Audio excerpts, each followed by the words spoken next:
Thank you.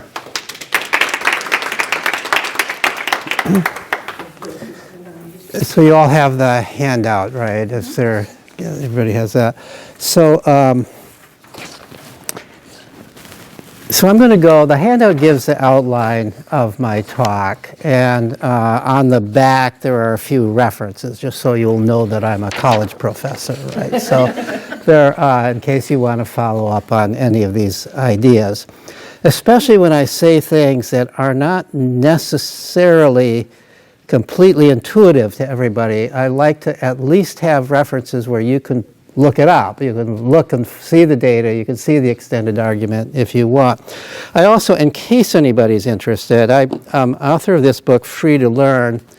The subtitle, Why Unleashing the Instinct to Play Will Make Our Children Happier, More Self-Reliant, and Better Students for Life. And if anybody's interested, you could buy a copy for $15 afterwards, and I'd be happy to sign it. So I've titled this, What Exactly is Play? Because we use the word play, like a lot of English words, it can mean various different things. And some people, even when they're talking about children's play, oh, the children played today, use it in a way that I wouldn't call play. And in fact, I've discovered children wouldn't actually call it play, but teachers might call it play, or coaches might call it play, even parents might call it play. So I'm going to talk about what exactly is play as I define it, as children define it, as it turns out, as generally scholars who study research define it. And then I'm going to talk about why play, defined that way, is so important for children's development.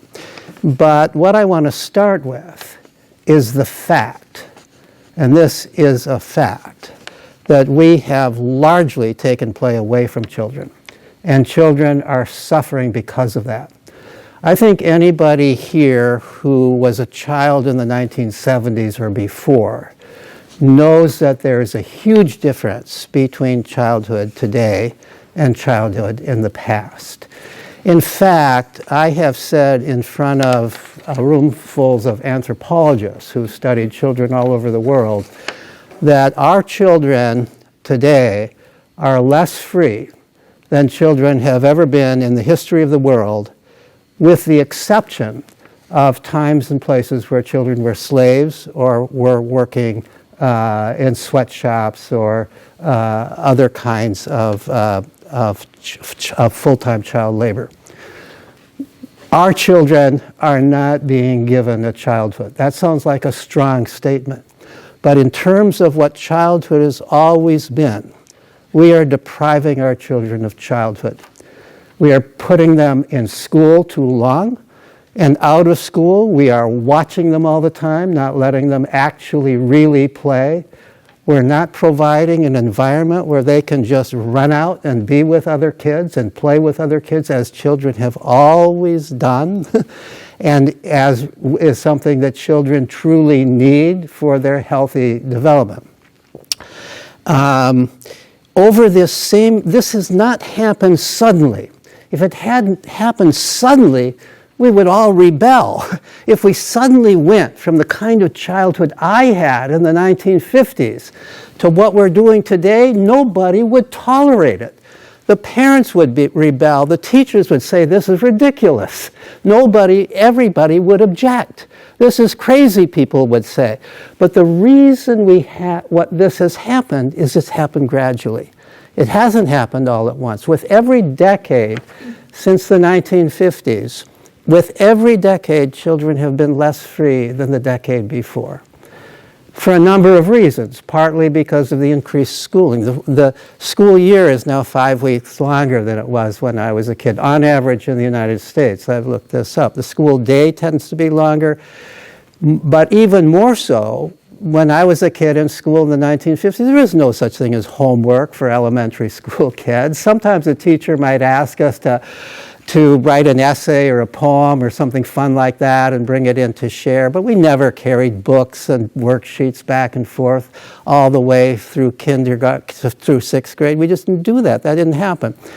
We had, and I remember this very well, I can't say it for all the grades because I don't remember all the grades, but in 5th and 6th grade, we had 6-hour school days, which is still pretty common today. but 2 of those hours were outdoors playing. We had half an hour recess in the middle of the morning, half an hour recess in the middle of the afternoon, and a full hour at lunch, and we were truly free to play. I don't remember teachers watching us. They may have been watching us, but I think they were resting. I think they took, we had snowball fights, we played with knives, we climbed trees, we went off campus. We did things that would get you expelled we did normal kid things. Normal kid things are illegal now. This is how we've changed the world. This is how we've changed the world. And our children are suffering as a result of that. I wouldn't worry so much about it if it weren't for the fact that our children are suffering. Over the same period of time that we have basically taken childhood away from children, taken their freedom to play and explore and do their own things, do their independent things, the rates of anxiety, depression, suicide have increased dramatically, absolutely dramatically. There's no comparison. And this is not just that we're diagnosing things that we didn't know how to diagnose before or that we didn't try to diagnose before.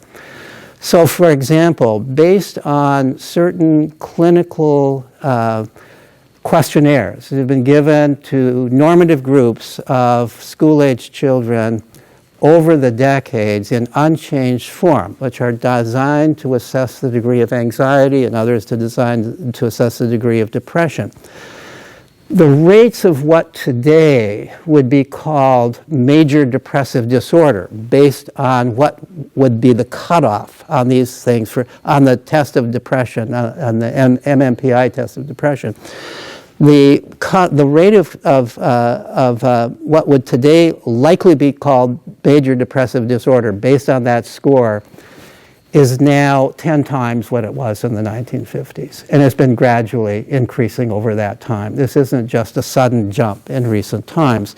Similarly, the rates of clinically significant anxiety disorders based upon questionnaires aimed especially at looking at generalized anxiety disorder is about 10 times.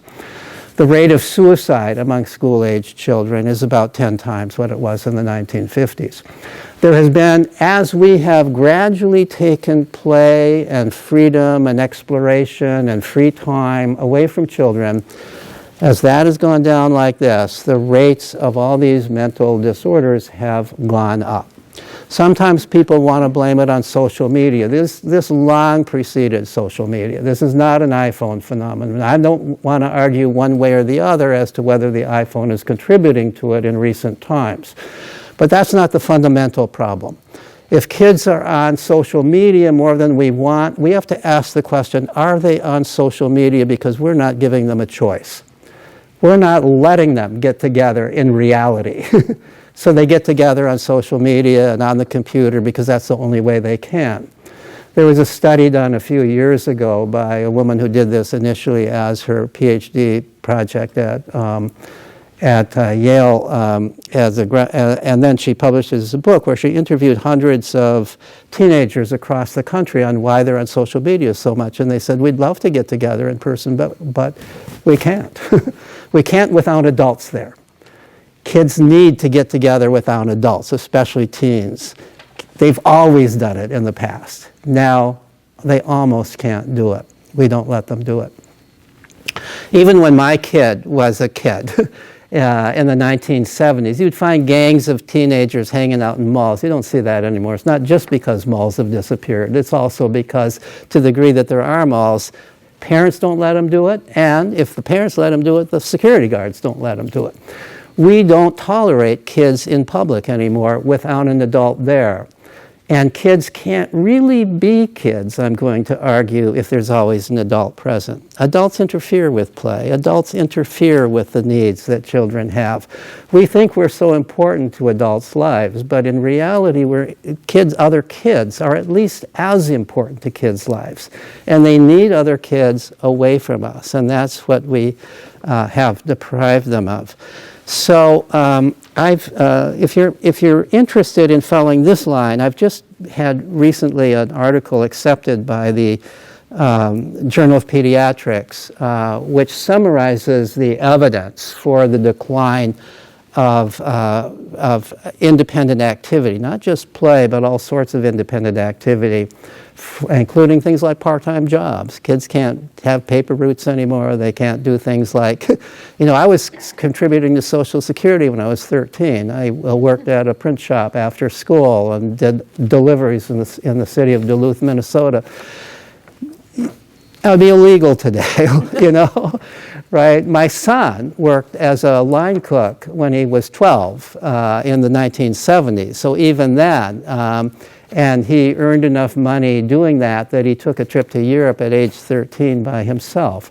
Can you imagine a kid doing that today? The parents would be arrested, right? I mean, everybody would think this was absolutely but it wasn't that long ago that we regarded 13-year-olds as more or less adults, right? I mean, their brains are just as good as ours. They're perfectly capable of being responsible if we assume that they're responsible. But if we keep treating them as if they're not responsible, and if we don't give them the chance to be responsible, to do things on their own, then they don't become so responsible, and then it becomes a sort of self-fulfilling prophecy.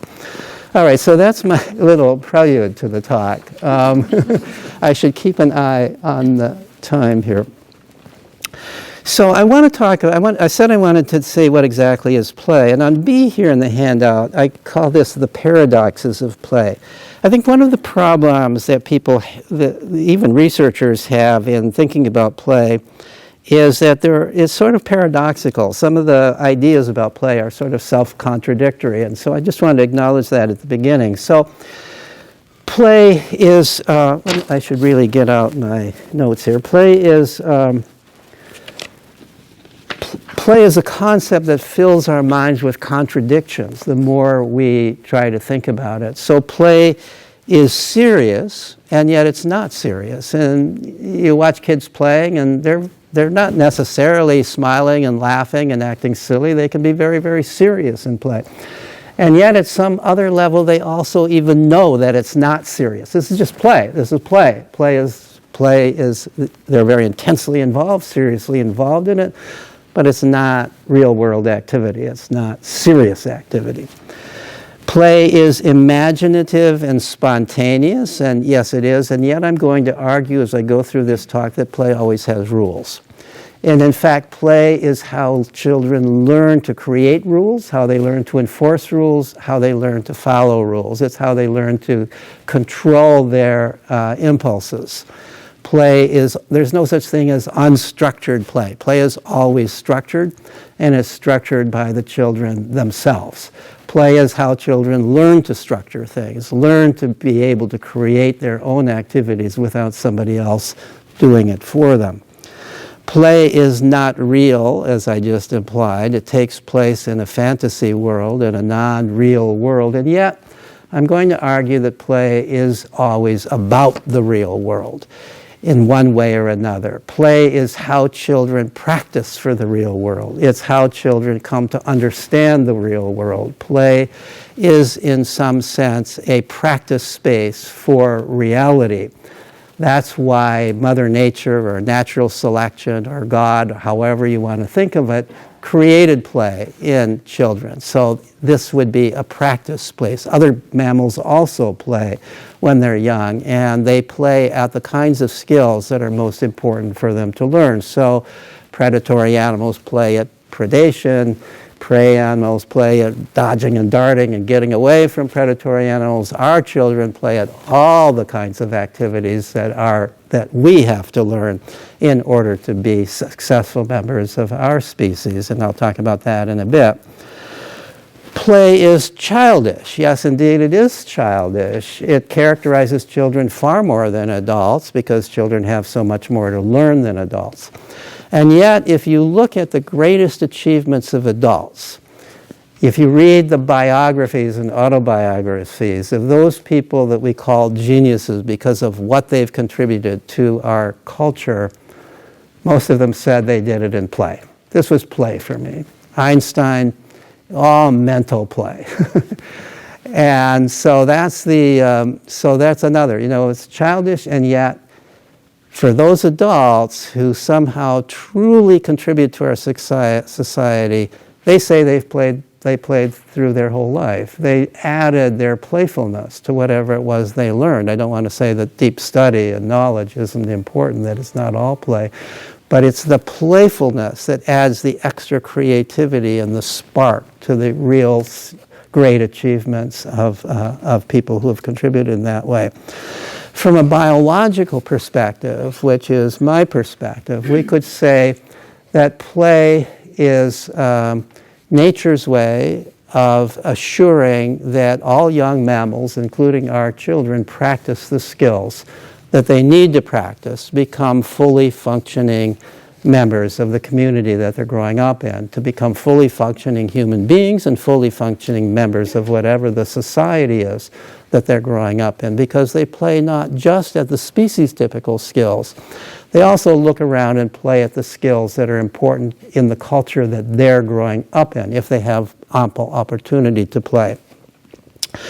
From a religious perspective, you might say that play is God's gift that makes life on earth worthwhile. Imagine life without play. And you don't really have to stretch your imagination too much to imagine it. Look at many kids today. Because not that we've totally taken play away, but we've taken so much play away. There's a famous play researcher who died a number of years ago who used to say the opposite of play is not work, the opposite of play is depression. You can play at work. You take away play, you don't necessarily take away work. But you take away play and you create, you take away play, you don't necessarily create work. You take away play and you create depression, almost inevitably. So this is kind of an introduction. Now, I said that children play at the skills that are important to all people everywhere. And what I've done here under C is list sort of functional types of play. I don't want to imply that each of these is a separate instance of play, that one single instance of play really could encompass all of these. It could be all of these at the same time. But anthropologists point out that children play at in all of the kinds of ways that I've listed here on C in your handout. This is when children have ample opportunity to play, where they really have lots of time, many hours a day to play, not just a little bit of time to play. So the first functional type of play that I've listed here is one that we share with all other mammals. We have physical bodies, and children develop their physical bodies in play. Children are not designed to lift weights or run around tracks or swim back and forth in swimming pools or operate those stupid machines in exercise places. I even hate that, right? And yet we sometimes want our children to do those kinds of things. Children are designed to build their bodies by chasing one another around, laughing and screaming until their sides are splitting, wrestling with one another, climbing trees, jumping down off of cliffs. These are the things that children always do when they have ample opportunity and there's no adult standing there telling them not to do it. There have been studies in parks a few years ago done at a time when you could still find children in parks without adults, but there were also children in parks with adults. What the study showed is when children were with adults, they played far less vigorously than when there was no adult around. They played in far less physically vigorous ways. So one of the things we know is that when we're watching children play, we're inhibiting the physical developmental aspect of play. So that's this is all young mammals play in these ways. All young mammals play, and as part of this physically active play, and this may be the kind of play that their parents are most likely to stop. It turns out that animal behaviorists have found that essentially, at least all young mammals that have been studied, I can't say it for all mammals, but for all mammals that have been studied, the young not only all play, but they all play as part of the play in obviously risky ways. They do things deliberately that are dangerous. And as an evolutionary researcher, one has to ask the question, well, why didn't that get weeded out? I mean, sometimes they fall and hurt themselves. Very rarely, but once in a while, they die from that kind of play. Why do they play that way?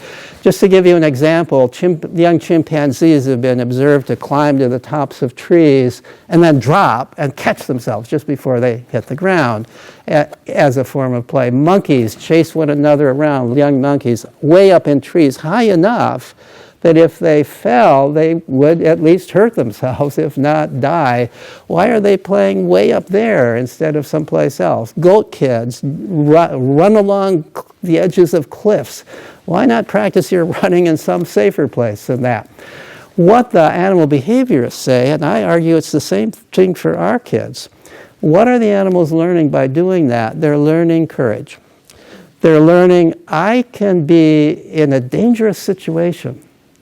A dangerous situation that I know is not too dangerous. I can really control this. The young animals and our young children have a pretty good understanding of what they can do, despite our belief that they don't. They know they can do this, but they also know it is scary. And so the little girl climbs that tree high enough that she's feeling some fear. She's deliberately making herself feel some fear. If it becomes terror, she comes down. She's controlling it. That's different from a gym teacher making her climb a rope. That's terrible. That doesn't help at all. But she's in control. She's climbing it. No gym teacher is watching her. No classmates are ridiculing her. She's doing it. She's making this decision to climb the tree as high as she can. And if there are other people there, they're her friends who may be encouraging on. Maybe they're teasing her about it, but in a good-natured kind of way, so she's not embarrassed about doing it. So why does she do that? Because she's proving to herself, not consciously, but this is the evolutionary reason for it. She's proving to herself that she can be in a dangerous situation, feel fear, and can handle it. She can control her mind, she can control her body while feeling fear. That's a definition of courage. That can save her life later on. It could save her child's life, because in a real emergency, she's not going to fall apart the way so many other people do fall apart, because she's had experience recognizing this feeling of fear, recognizing I can control it, recognizing it. This doesn't mean that that my body isn't going to work anymore, or that my mind isn't going to work anymore. So that's a kind of play that our children share with all other mammals, and it's a kind of play that we're largely depriving children of today.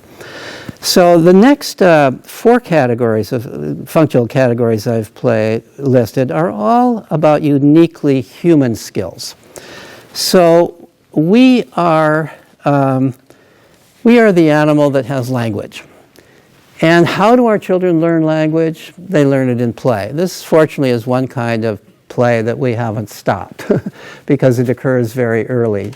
Children, we never teach children our native language. Oh God, what would happen if we started trying to teach little babies to talk? They'd never learn it, just like they don't learn to read because we start too early to teach them how to read. So if we try to teach, so how do children learn to talk? Of course, they have to hear talking, but they hear it and they play with it.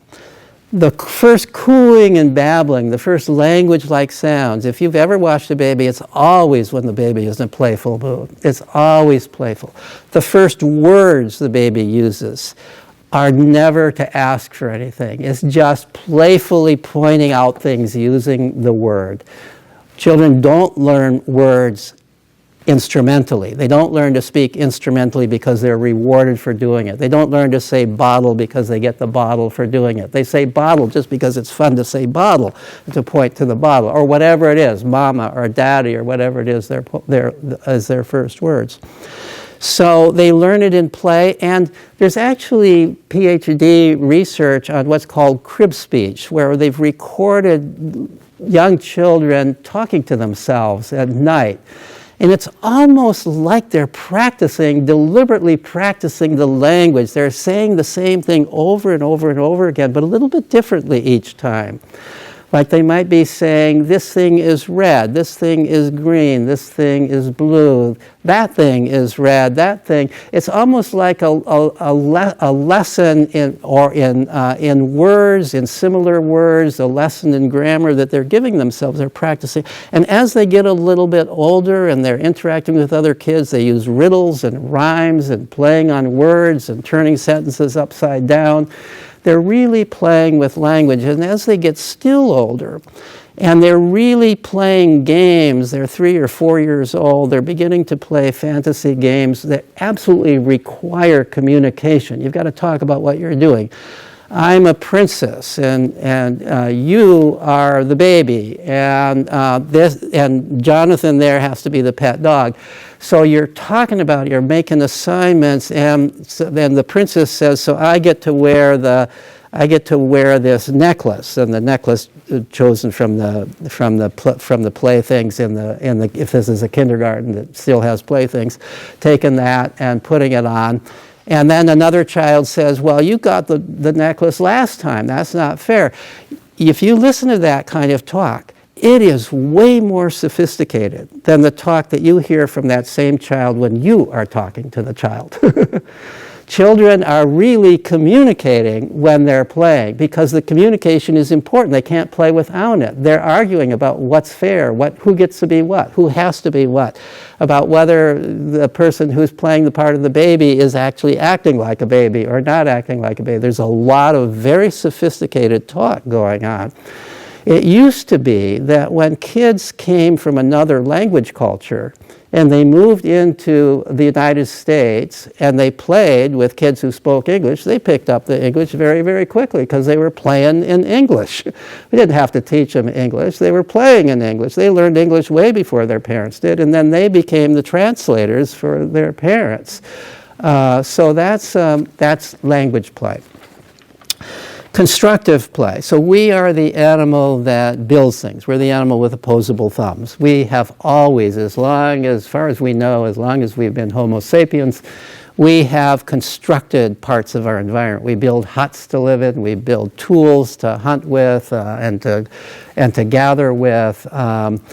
We build means of conveyances, whether they're dugout canoes or whatever they are. We have always been the animal that builds things. No surprise that anthropologists find all over the world that children play at building things. All children play at building things when they have the opportunity. It's one of the forms of play.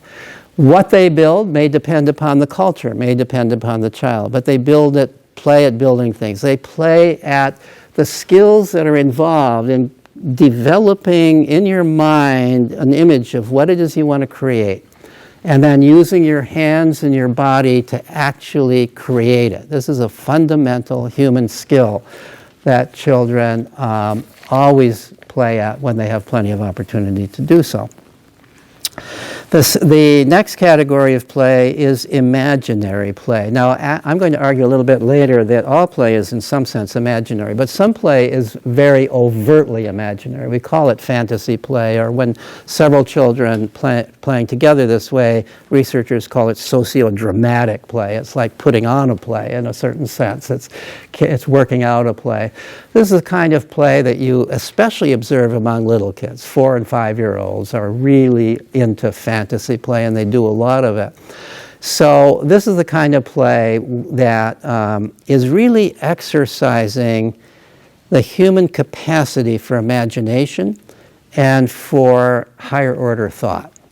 Higher order thought of the kind that researchers call hypothetical deductive reasoning. The famous developmental psychologist Piaget argued long ago, based on faulty research, that children couldn't think hypothetically until they were about 11 or 12 years old. They could only think concretely. But he was obviously wrong. Anybody who has observed a 3- or 4-year-old, certainly by 4, playing with other kids knows that children are capable of hypothetical deductive reasoning. Let me give you an example. So imagine some children in the kitchen, and one of them says, there's a troll under the bridge, pointing to the kitchen table. And another one says, oh, there's a troll under the bridge, let's not go under the bridge. And another one says, there's a troll under the bridge, let's give the troll cookie so he won't eat us. This is hypothetical deductive reasoning. There's not really a troll under the bridge. The kids know there's not really a troll under the bridge. They're developing a hypothesis. Suppose there's a troll under the bridge. They don't state it that way. Suppose there's a troll. What would be the logical consequences? Well, we better stay under the bridge, or we better feed the troll, or something. They are practicing the highest order level of human thinking. The reason Piaget didn't detect it is he acted like a teacher. He asked them the questions as if they were serious questions, not playful questions. And so the kids gave serious answers. Instead, answers having to do with the real world, not realizing that what Piaget wanted them to do was enter a pretend world. So let me give you an example of the kind of question Piaget would ask. So he would say, he would give them a syllogism that has a faulty first premise. It asks them to, as if they're supposed to accept that first premise. So an example of one of his problems was all cats bark. Okay, all cats bark. Muffins is a cat. And then you ask the child, does Muffins bark?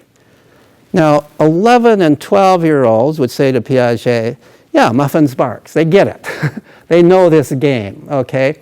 You ask a 4-year-old or a 5-year-old, even a 10-year-old, and they will say, oh, no, Muffin says meow. They're taking it as a serious question about real cats. They don't recognize this as a game. If you ask the question differently, and now there are researchers who've done it, they do it in a very playful tone of voice. They say, oh, imagine I'm looking at another world. I can see this other world, and oh, there's cats there. And the cats bark. Oh, the cats bark in that world. And, oh, there's Muffins. Does Muffins bark? And the child, the 3-year-old, will say, yeah, Muffins barks. They get it.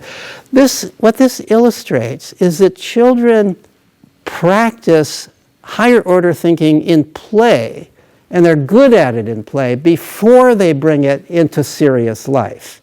Later on, they can bring it into serious life, but at first they're practicing it in play.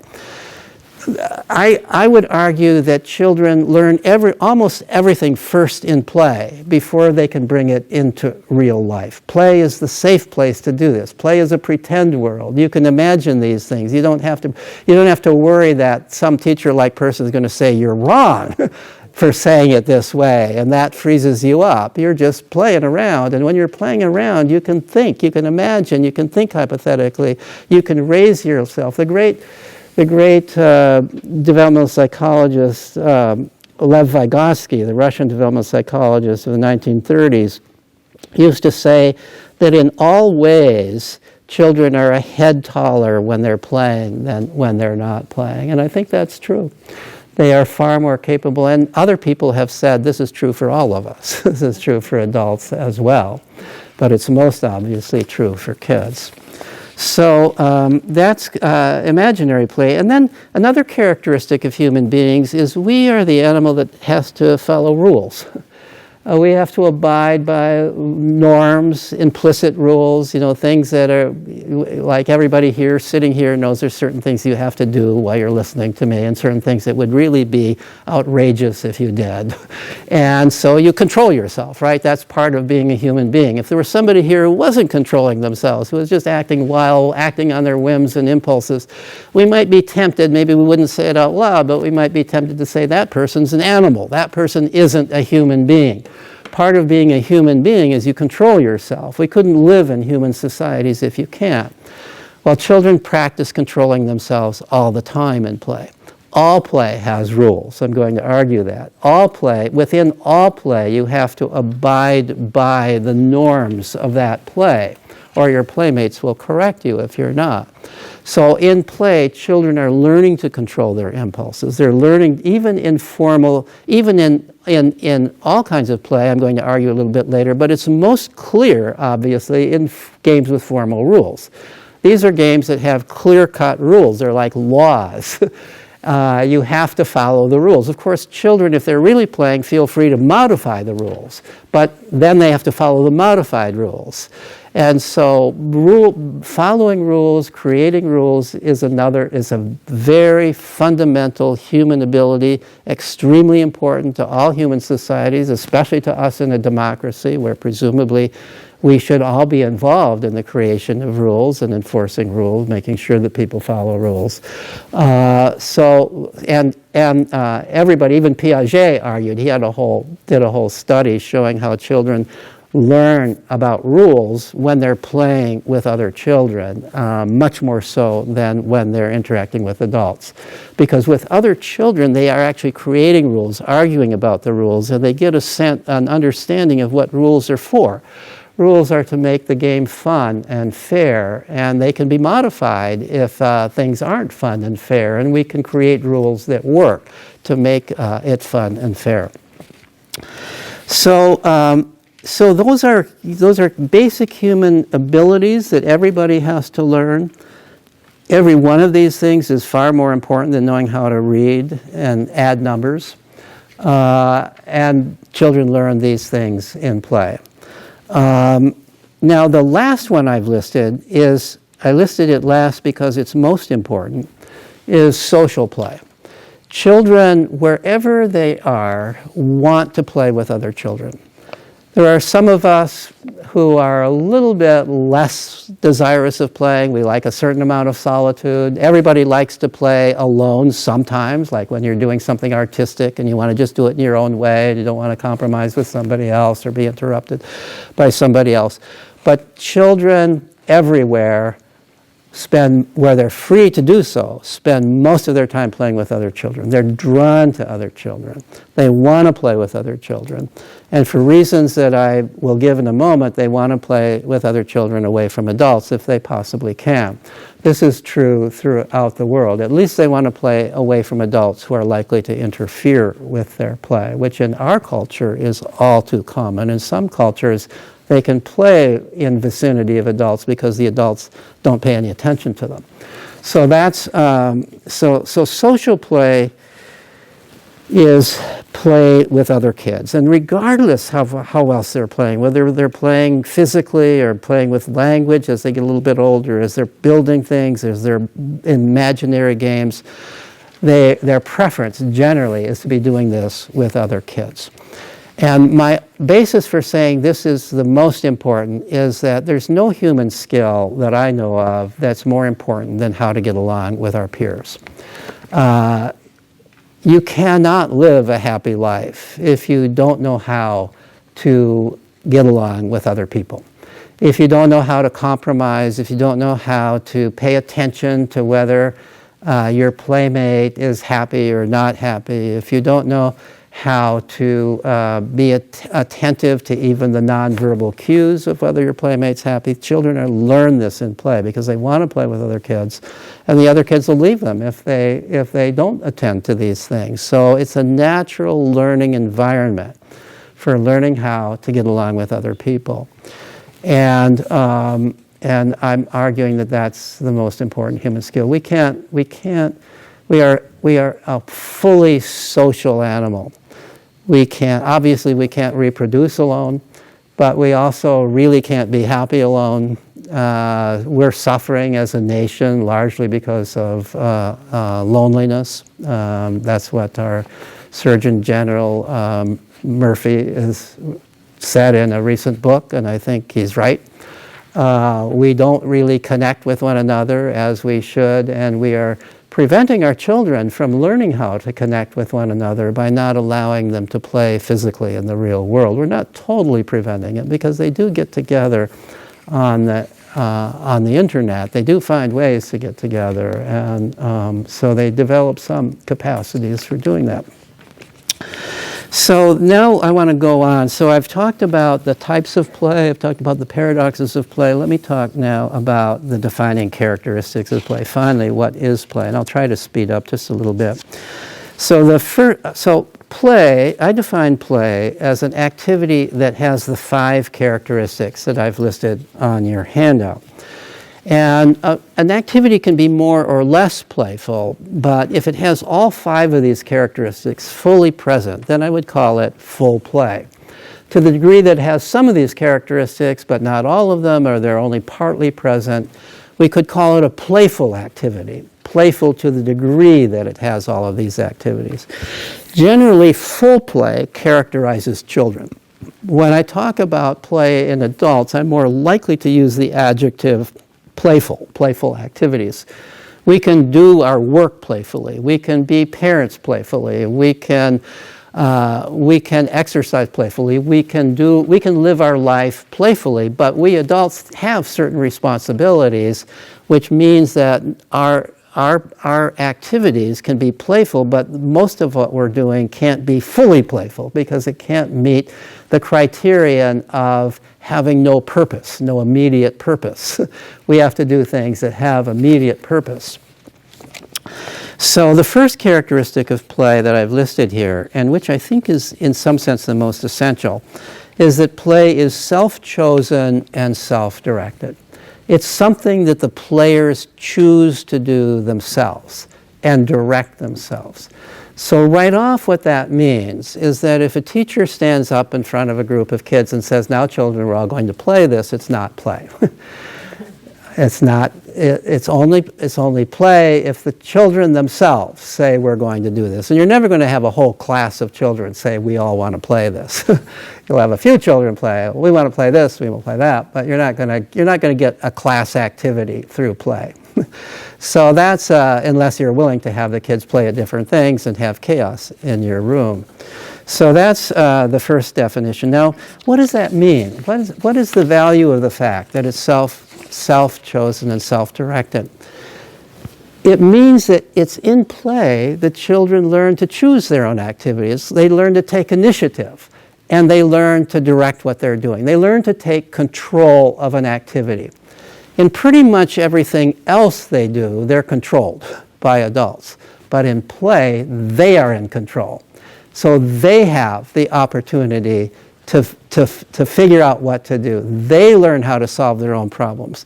They learn how to compromise with their playmates to figure out what they want to do together.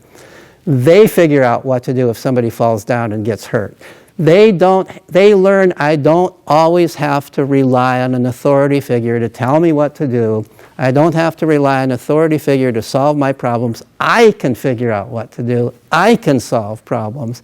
I can even solve difficult problems. This is an extraordinarily important for children to learn. This is learning self-efficacy. This is learning I'm not a helpless individual who always needs to be controlled and monitored, told what to do, protected by adults.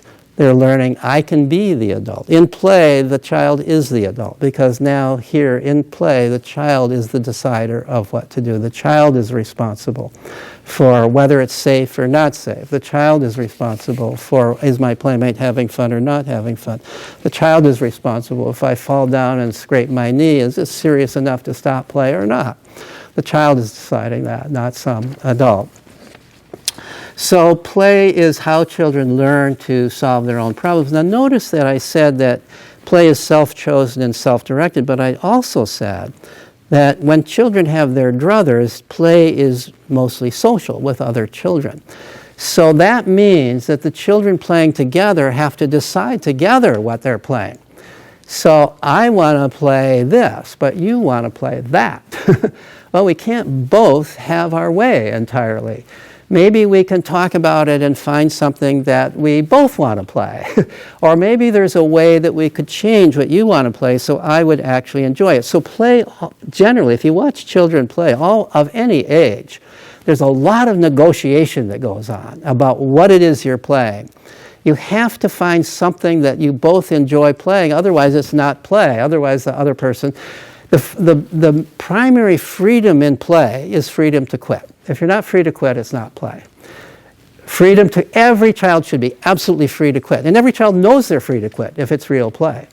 So if you and I are playing a game together and I'm a little bit of a bully, and you can't convince me to do things the way you want to do it or to compromise, you will say, I hear my mom calling, I'm going home. And, or you might even be more direct and say, you know, if you keep acting like that, I'm not going to play with you. I'm never going to play with you. Keep acting like that. If you're a self-respecting child, and children do this all the time. And this is how, not everybody learns it, but most children learn not to be bullies because of that natural consequence. They want to play with other kids, and nobody's going to play with them if they're a bully. You've got to pay attention to your playmate.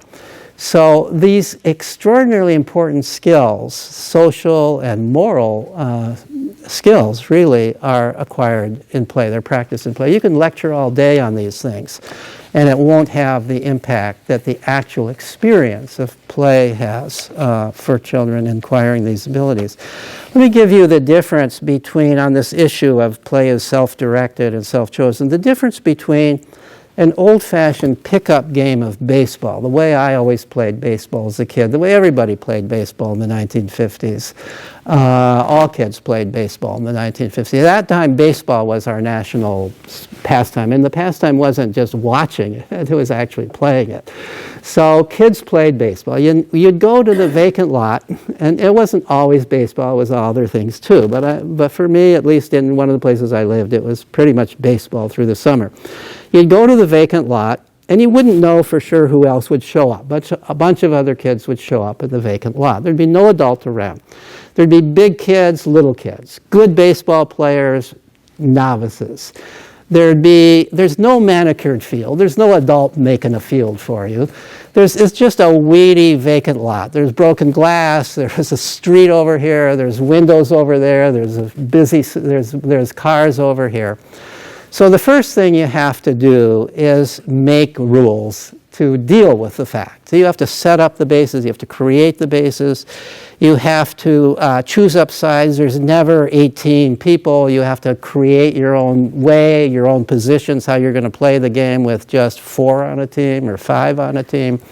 You have to balance the teams. What's going to be fair? How do we balance the big people and the little people in such a way that this is going to be fair and fun? And then you kind of recognize that you're going to have to self-handicap. You've got Big Billy who can clobber the ball. And so you insist that he bats left-handed with a broomstick. You've got Little Timmy who's brand new. If anybody pitched hard to Little Timmy to try to strike him out, even the pitcher's teammates would ridicule him for it. No, you pitch softly to Little Timmy. This is not a game aimed at winning. This is a game aimed at having fun. This is a game aimed at everybody doing well, improving their skills. Everybody cheers wildly when their team makes a point, but by the end of the game, nobody remembers what the score is. Or if they do, they don't remember it the next day, and it doesn't matter because the teams next time will be entirely different. There's no trophy on the line. Thank God there's no parents watching this thing. The kids are free. They're on their own to have fun, to not worry about winning, not worry about somebody telling them they're doing it wrong, except some other kid telling them they're doing it wrong. That's different than having an adult tell you you're doing it wrong. So think of all the things that are learned there that are way more important than baseball. No matter what you're playing, you're learning all of these kinds of things that I'm just describing. Now, Little League, what do you learn there? You learn baseball. Nothing else except baseball. How many people are going to go on to become professional baseball players, right? The difference, there's no comparison between the two in terms of what's valuable for the kids. You are completely taking away the value of play when you put your kid in Little League. Now, I'm not against Little League, but it should only come after lots of opportunity to play. I played high school baseball. That was the first time I ever played formal baseball. Up until then, it was just all fun. And that was kind of common in those days. This idea of having little children being taught by coaches, and even worse than baseball, playing football and crashing their heads against one another. What are we doing with children? This is just outrageous. It really is outrageous. And the only reason we don't think it's outrageous is because it's so common. So we've come to think that it's normal. And so we've come to think this is what I should do with my child. But if you think of it historically, if you think of it in terms of what we're actually doing with little children who really just want to play, what we're doing is ridiculous when we put them in formal sports. Let them choose formal sports. And when they choose formal sports, let's not push them into it. One way to know that your child wants to be in formal sports is you don't have to remind the child. The child remembers it. If the child doesn't remember that we've got a game today or a practice today, that means your child isn't that interested in it. If you have to remind the child, just let it drop. In the old days, the way you knew your child was interested, one of the ways is the child would get there. You didn't have to take your child there. The child would get there. The child would ride a bike. The child would walk. The child would take a public bus. Even at 5 and 6 years old, children would do that if they were involved in some kind of activity that they needed to be at. But now we cart them around everywhere, and that's part of how we take control of their lives. We have to say, I'm going to have to take you to this game. And then awful thing is once we take them to the game, then we sit and watch them in the game. Talk about pressure. Kids want to play. They want to play in a non-pressured way if they're really playing. So that's now the second characteristic of play is it's intrinsically motivated. So what that means is it's done for its own sake. Now, I've been arguing play does a lot of great things for the child, but the child is not doing it because of the great things. The child is not doing it to increase my muscles. The child is not doing it so I'll become smarter. The child is not doing it so I'll become socially more competent. The child is not doing it to lose weight. The child is doing it just because the child wants to do it. Mother Nature set things up so that children want to do things that are good for them, right? And so the child wants to do these things, not because it's good for them, but the reason the child wants to do these things from an evolutionary perspective is because it's good for them. So children want to play, and it's self-rewarding. They're not doing it for a trophy. They're not doing it for gold stars. They're not doing it for an A on a report card. They're not doing it for praise from a parent or a teacher or anybody else. They're doing it just because they want to do it. That's one of the reasons we adults think of play as a waste of time. Why would you do something just because you want to do it? We think you're supposed to do things to get money or to get rewards or to pad your resume or for some kind of a trophy, and we inflict that view on our children. Our children want to do it just because they want to do it, just because it's fun. Sometimes the first time children are disabused of this idea that they should be doing things that other people want them to do all the time is when they hear a commencement speech. At the high school commencement or college commencement, the commencement speaker says, "Follow your passions." What's a passion? Right? A passion is something you love to do. Passions you discover in play. That's what play is following your passions. If you've spent your entire time up until that graduation moment, if you've spent pretty much your entire time doing what you're told to do, worrying about what other people are judging you at, how on earth have you had any opportunity to develop a passion? I'm not saying it doesn't happen, but we are greatly restricting children's abilities to develop passions. I've spent some of my research time studying children who aren't going to school, who are homeschooled by the method of unschooling, or they're going to a school of a very different type, like the Sudbury Valley School in Framingham, where they're free to play and follow their interests all day long. And one thing I've found, I've studied the grown unschoolers, graduates of the Sudbury Valley School. One thing I've found, among other good qualities of them, is that about half of them are in careers that are direct extensions of what they love to play at as a child. They've loved this activity as a child, they got good at it, and then they figured out a way to make a living doing it. They really are following their passions because they had time to figure out what those passions were and to become good at it, good enough that they could be employed at it, and sometimes employed very well at it. And in many cases, these are careers that they never would have even heard of if they had gone to school. These are not typical careers that people hear of when they go to school. You can find, in some of my writings, you can find examples of some of the careers that they've gone into and made good livings doing.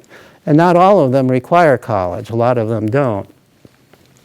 So that's the idea of, so the other point I want to make about the fact that play is intrinsically motivated is that when we reward children for doing something that they already like to do, we can turn it from play to work. We can change their attitude about it. So a classic experiment done in the 1970s was with nursery school children, and this kind of experiment has now been done with people of all ages in many different ways. But the classic experiment was done this way. So these researchers observed these various different nursery school groups, classes, I guess they were, and found an activity that pretty much all the children liked to do. This was a time when, at this age, children were just playing. Preschool was a place to play. So they were playing, and the children, they noticed that a lot of the children liked to play with, almost all the children spent a certain amount of time playing with magic markers, felt tip pens, drawing with felt tip. So they chose that activity as their activity that they were going to, for some children, reward. And the way they did this experiment, for half the children, they set up a condition where the children were given a reward just once for drawing a picture with magic markers. They did it this way. They said, we're going to have a guest come into our classroom, and it would be very nice if you drew a picture. I'm sure this guest would enjoy a picture that drew with these colorful magic markers. And if you draw such a picture, you get this beautiful good player certificate. And it was gold certificate. All the children wanted it. They all drew a picture and they got the certificate. The control condition went like this. We're going to have a visitor come to our class. Your visitor would probably enjoy a picture. It would be nice if you drew a picture. Kids there also all drew a picture, even though there was no reward given. They like to draw pictures. Why not draw a picture for the visitor coming in? No reward given, no mention of a reward, no reward given. So then they followed up the kids afterwards. The kids who were rewarded just once for drawing a picture, for the next few weeks, for the rest of the duration of the times that the researchers were watching, didn't draw it. Spent much less time drawing with, I shouldn't say they didn't spend any, they spent much less time drawing with magic markers than they did before. Whereas those who drew the picture and were not rewarded continued playing with magic markers at the same level. The other thing, and this wasn't predicted by the researchers, but the other thing they observed is that the kids who drew pictures for a reward drew worse pictures than the pictures who did it just for play. Why? If you think of something as work, if you think of something as you're doing for a reward, you do the least you have to do to get the reward. That's the work framework of doing things. This is the school attitude. You do the least you have to do to get whatever the grade is that you want. Anything more would be a waste of time and waste of effort. But if you're doing it playfully, it's only fun if you're doing it well. It's only fun if you're challenging yourself doing it. So when we reward children for doing things, we're putting a ceiling on their performance. Whatever it is that they have to do to get the reward, that's the ceiling. I don't want to say that's absolute, because there are some children who manage to play despite the reward. They manage to keep that playful attitude. These are the people who go on to really be the geniuses in our world, that despite the fact that we're trying to destroy their play, they continue to hold on to a playful attitude as they go through these activities. So the third characteristic is that play is guided by mental rules. And I've already said a little bit about this, but the play is always structured. That means that play always has boundaries to it. You're always playing at something. And that at something is sort of defined by its boundaries, which I'm calling mental rules. So there are always rules to play. And even what might seem like the wildest kind of play. Imagine a couple of boys in a play fight. So they're chasing one another around, they're swinging sticks at one another, they're pushing one another down, they're doing all these things. Really looks wild. It looks like there's no rules involved at all if you don't really know what they're doing. But if you were one of those boys, or if you've ever played this way, you know there are rules, very clear rules. The rules don't even have to be stated. The boys know the rules. No hitting the person with the stick. You can hit the stick with the stick. If you push somebody down, you push them on something soft, on the grass or the sofa, not on the concrete or the hard floor. If you're the bigger and stronger of the two, you have to self-handicap. If you're the smaller one, you might hit with all your force, and the bigger one will enjoy it. The point is here that the play fight is the opposite of a real fight. Unfortunately, we sometimes think a play fight is like a real fight, so we stop it. But a play fight is actually the opposite of a real fight. A play fight is a situation where the children are going through the motions of a fight, but instead of trying to hurt the other person, they're trying to help the other person have fun, just as in any kind of play. Instead of trying to end it by driving the person away or subduing the person, and as happens in a real fight, the goal of the play fight is to keep it going, which means you have to keep everybody happy. So the rules are there, just like the rules for all kinds of play, to keep it fair, to keep it fun, to keep it going. Play forms friends. Real fights makes enemies. They're the opposite of one another.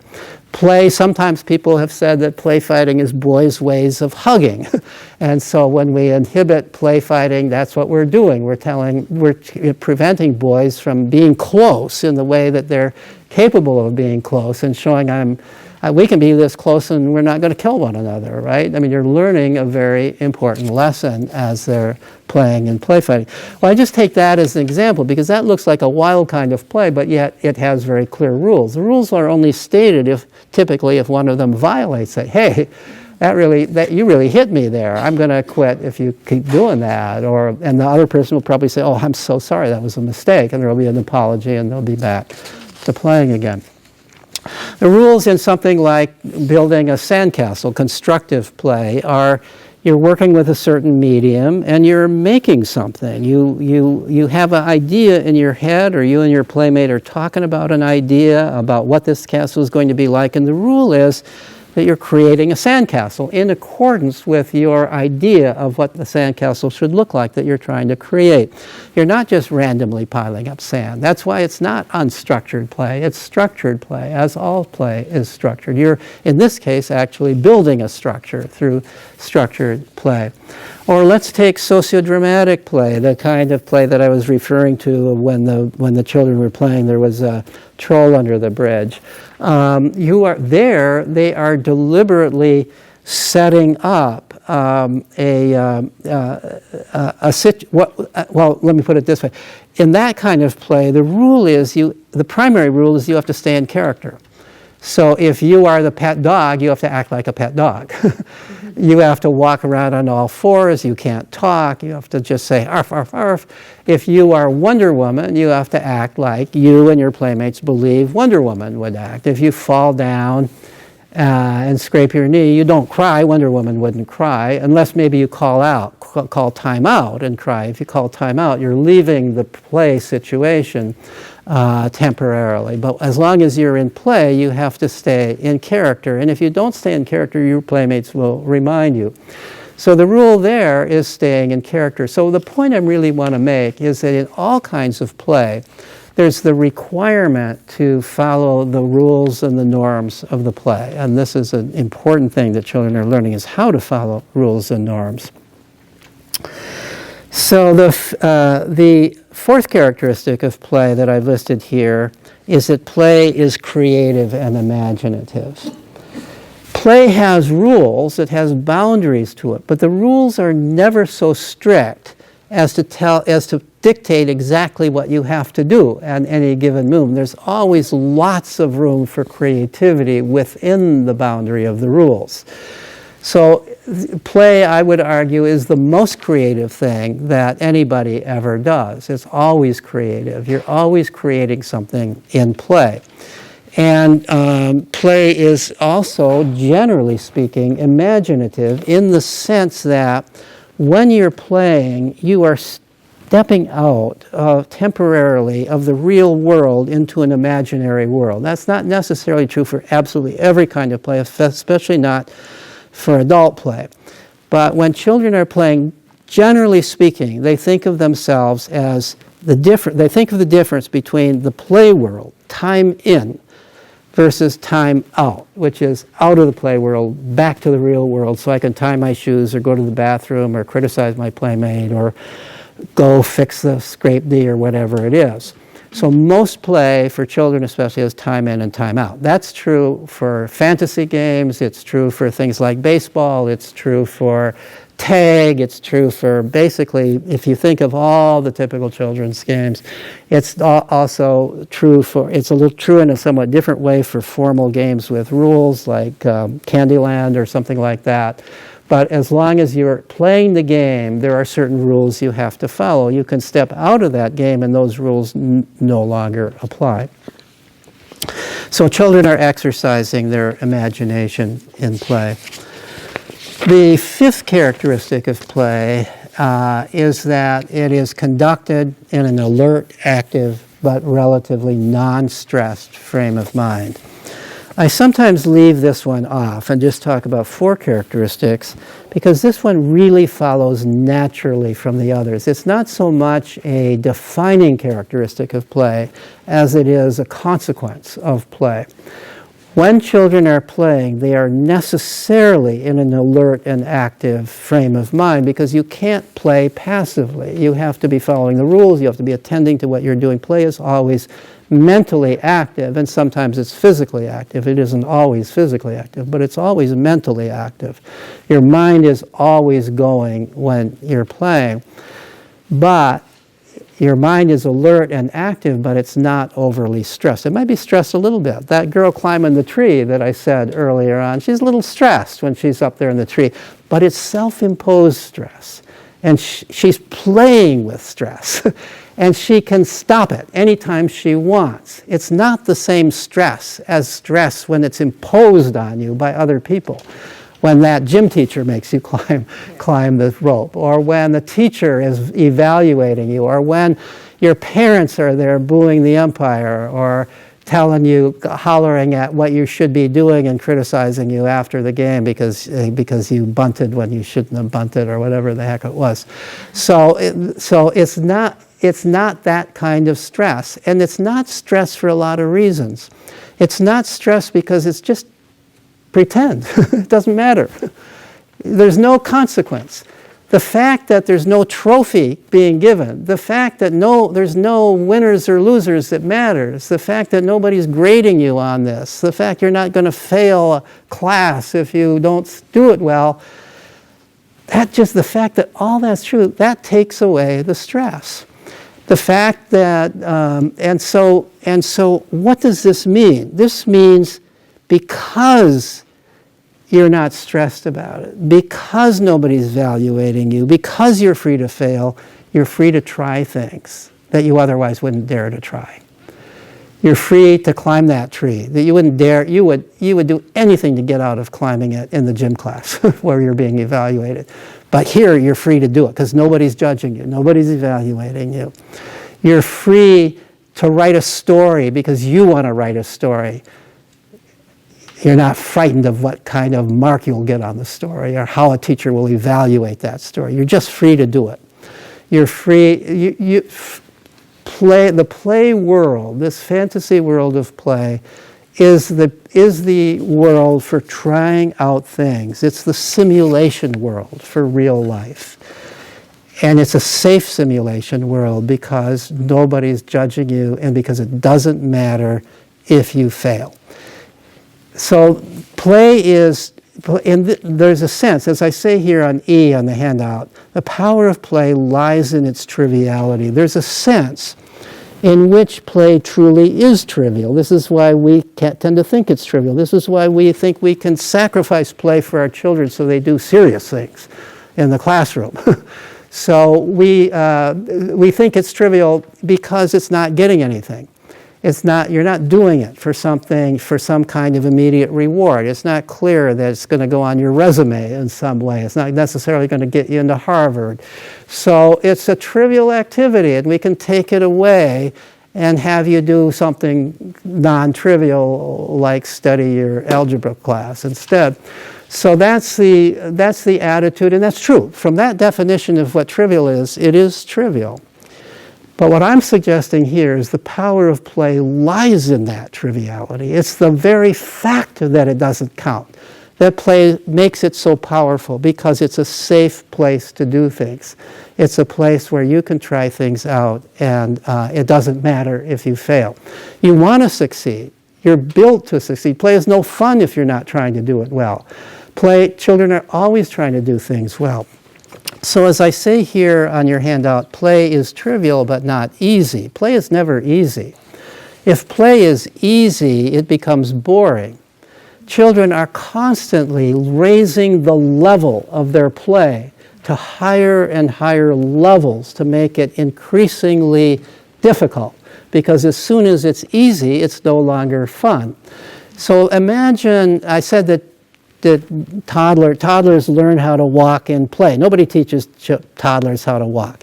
At some point, they start playing with walking. The toddler is going back and forth between this table and that chair, walking, sometimes falling, getting up, doing it again, back and forth, back and forth. Nobody's judging him. Hopefully nobody's watching, cheering him on. But the baby, even babies at that stage, are not so much affected by that. So the baby is doing that. Once the baby can easily do that, the baby doesn't stupidly keep doing it. That's just silly. Now the baby does something more complicated. Now the baby runs or climbs stairs or hops or skips. The child keeps moving to higher and higher and more difficult levels of locomotor play. Or imagine a teenager playing a video game. The teenager doesn't stupidly keep playing the same video game at the same level. It becomes boring. It becomes no fun. It's like playing tic-tac-toe once you know all the rules of tic-tac-toe and it's already foreordained who's going to win. That's no fun at all. You keep going to higher levels. So the video game player goes to a higher level, higher level, higher level. Get to the highest level, you go to another game, higher level. You're constantly challenging yourself. You're challenging yourself mentally. These games are, most of them, extraordinarily difficult mentally, and there's a lot of evidence that they build mental capacities. So when children are playing, whatever children are playing, when we played baseball the way I described, everybody wanted to play at their best ability, and you would self-handicap to make it. You would practice moves in that kind of play that you would never practice in a real game. Because you want to see if I can do this. Can I catch the ball behind my back? You know, can I bat left-handed with a broomstick and still knock it out of the park?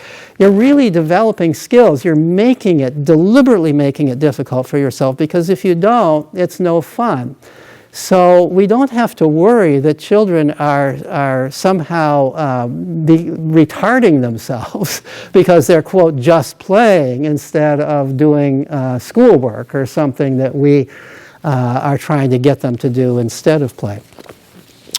Well, you know, I've probably talked too long already, but let me just say if you look at E, this is really just a review, and I'm just going to list what I've got in E.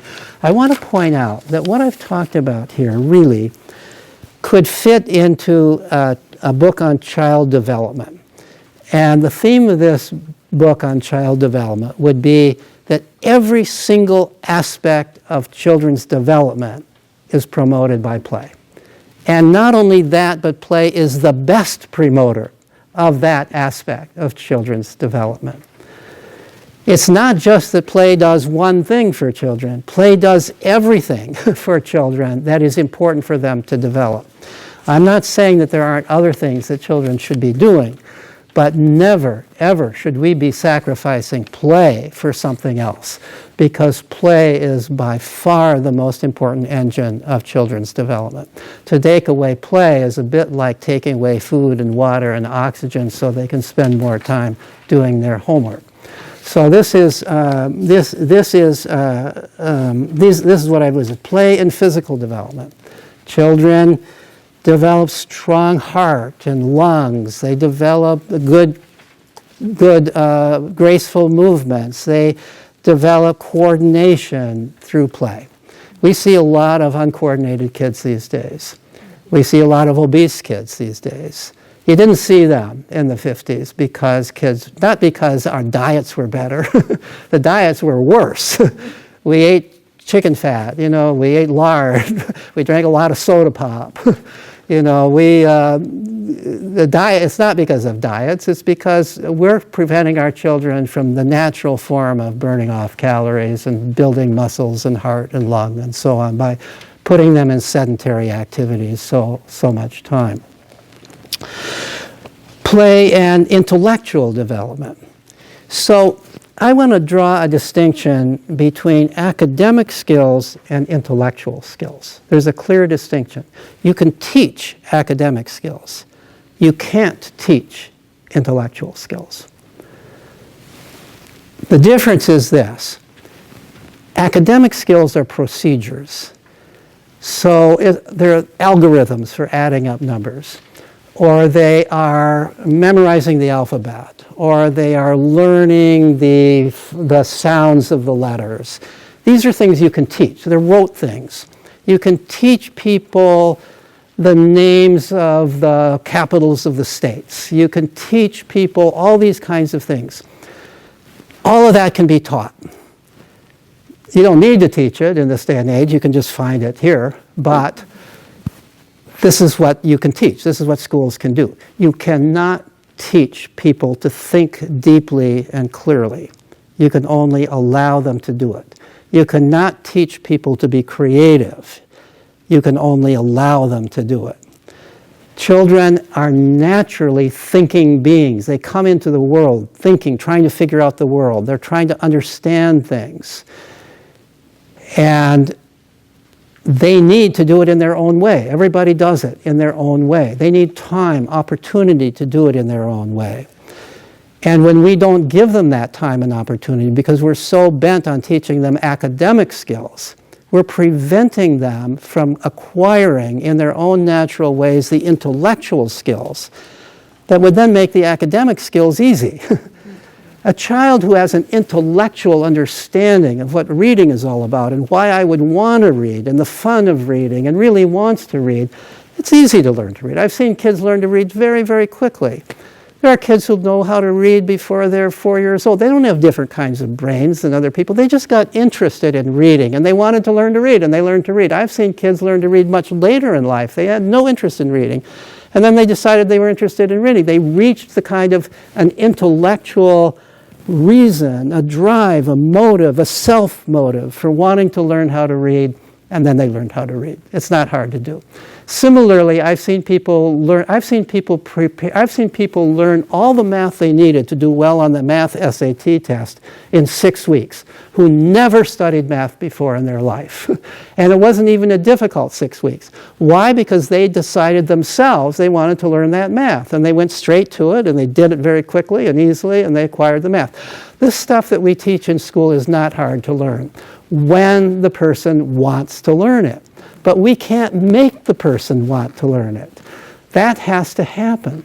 And that can only happen if we allow children to develop intellectually. And I'm arguing they develop intellectually through their own efforts, including in play, but also in self-directed exploration. I also think that children are natural philosophers, and I bet if you think back on your own life, you'll agree with that. I remember when I was probably about 7 years old, lying in the grass and looking up at the sky, and this is typical child behavior, looking up at the sky and really thinking, what's it all about? Wow, look at that! Look at that sky. Who am I? What is my place in this world?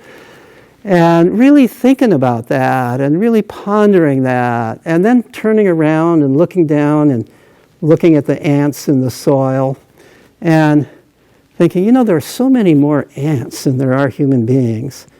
I wonder why I'm a human being and not an ant. Chances are I would have been an ant. And thinking that way. I mean, I know now that that's not particularly logical thinking, but at that age, that's a kind of a profound thought to think about. It gets you wondering about things.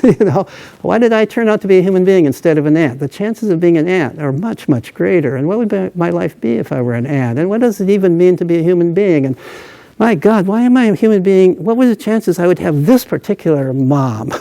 Yet I think children do that. I think children have always done it. But they need time to do it. And that's part of intellectual development. That kind of, you can call it daydreaming, but it's beyond that. It's really kind of thinking things through. It's trying to develop a sort of philosophy of life. So that's play and intellectual development. But play clearly promotes creativity, imagination, hypothetical deductive reasoning. These play and social moral development I've talked about. Play is how children learn to make friends. It's how they learn to compromise, to negotiate. It's how they learn empathy, that you have to pay attention to how other people feel and decide and adjust your own behavior so that they are enjoying rather than not enjoying what you're doing. Play and emotional development. I talked about the role of play in learning to control your fear. Children also learn to control anger in play. I think that we sometimes worry too much when children get mad at one another in play. Children do get mad at one another in play. They get mad. But what they learn to realize is, depending upon how you deal with your anger, you're going to end the play or not end the play. If you have a temper tantrum, that's it. That ends the play. Your parents might respond in some way to a temper tantrum that you get what you want, but your playmate's not going to. If you get mad and fight, that clearly ends the play. But suppose you get mad and you say, oh I don't like that. You've just got to stop doing that. I'm serious now about that. I am angry because of what you just did. And if you keep doing that, I'm not going to play with you. Now that's a constructive kind of anger. I wish more people could do that. We'd have fewer problems as adults if we could do that. It's learning, in a sense, how to speak up to bullies. It's that kind of anger, that's kind of constructive way of using your anger to assert your needs when those needs and your rights are being violated by another person. Children are learning that in play. And they're not learning it when some adult steps in every time people get angry and the adult solves the problem. They're learning it when the kids are allowed to get angry because there's no adult there. And they have to figure it out for themselves. One of the things that distresses me a little bit today is I think we are, in some sense, overusing the word bullying. I know there's true bullying, and there's terrible bullying, and there are people who really suffer from bullying. But I hear the word bullying being used for things that I think are just normal kid behavior. And that part of learning, part of what children learn is how to deal with that. How to deal with the person who's acting in this kind of obnoxious way towards them, whether it's by leaving them, whether it's by responding to them in some way, there's all kinds of ways to figure out how to deal with somebody who's doing things that are really bothering you. But we've also, what I oftentimes see is normal teasing sometimes gets called bullying. We used to have a we used to have a phrase when I was a kid, and all kids said it, you know, sticks and stones can break my bones, but words can never hurt me. Now we're almost teaching kids, words can hurt you. Right? We're almost teaching the opposite. We're also teaching a kind of helplessness. We're saying, if something's bothering you, go talk to an adult. We're not saying if something's bothering you, how might you solve the problem? One of the consequences of this that we're seeing on college campuses, and I became aware of this a few years ago because I was invited to a meeting that the head of the counseling office at Boston College was holding with faculty and with counselors, was about the fact that college students are falling apart at far higher levels now than they were in the past. And falling apart about things that they used to be able to solve themselves. He pointed out, this was a few years ago, that at that time, the rate of use of the counseling office by people who were claiming they were having emotional breakdowns of one sort or another had doubled in the 5 years that he was there. And he believed it had probably doubled in the 5 years previous to that. This was not just at Boston College. There are articles about how this is happening on campuses all over. And it's happening at a level that is actually interfering with the academic functions of the university. At that meeting, there were young professors who don't have tenure yet who said, I'm afraid to give an honest low grade because students are breaking down in my office. Students who got a B are breaking down in my office. I never got a B before. I can't get a B. They are emotionally, and somebody said, you know, what if I gave a low grade? What if I gave the honest low grade, which in this case would have been a D, and the kid committed suicide? How could I live with that? There are people that give another example. This head of the counseling service gave an example of, he said just that day, a student had come in, all in tears, maybe going to leave college, certainly needed a leave of absence in her view, because her roommate had called her a bitch. Well, you know, now, maybe this is an extreme example. I'm sure that not everybody. No, that's not a nice word. I'm sorry to even have said it with quotation marks around it. But if you've grown up in a normal kid environment, you've been called that many times and worse. And it's not a new thing. It's not the end of the world. And also, this person was presenting this without a lot of context. Was it in humor? Was it a moment of anger? Is this a continuing thing? Is this, you know, it's something that to be thought about. It's not just the word, it's the whole situation here. And that student, at least according to the account, hadn't really thought about it. And it was just the fact that she was called this terrible word. And then there's the other question, is it really the counselor you need to talk, or is it the people who assign roommates? You know, maybe you need a new roommate. Maybe if this is ongoing and you're really not getting along with this, you know, maybe, you know, there's a whole literature on how to deal with this. There's a lot to be said for people who know how to do it in humor. There's a lot to be said for people who know how to make a joke out of that and to get it back to the other person. And it used to be this was a big skill. There was a lot of this kind of calling one another names and how far can we go, and your mother is this and your mother is that was the way you'd insult people, right? And it was like, who can insult the other person the most? And it was a game, and it was sort of steeling yourself for being insulted. It was particularly common among black kids. I happened to live part of my childhood in a black neighborhood, and so we played those kinds of games. It was very common there. There was a name for it. And at first I didn't quite get it, but then I began to understand what this is all about. Why are you calling your mother these terrible things? So this is something that I think, I'm trying to make the point that out of our good intentions of protecting our children, this is all good intentions, out of our good intentions of educating our children, with the false belief that the more schooling we give them, the more education we're giving them, This is all good intentions. We love children. We're doing this because we love children. But this is a good intentions gone way too far. And we need to pull back. We need to start doing less for kids rather than more. We need to start giving kids more opportunity to do things for themselves. This is an experiment we've been in. This is the first time in the history of the world where children have been more or less supervised and controlled all the time. It's never happened before. It's happened in certain little niches. But this is an experiment. The experiment has failed. It has clearly failed. Our children are suffering because of it. It's time to end the experiment. It's time to go back to something more normal.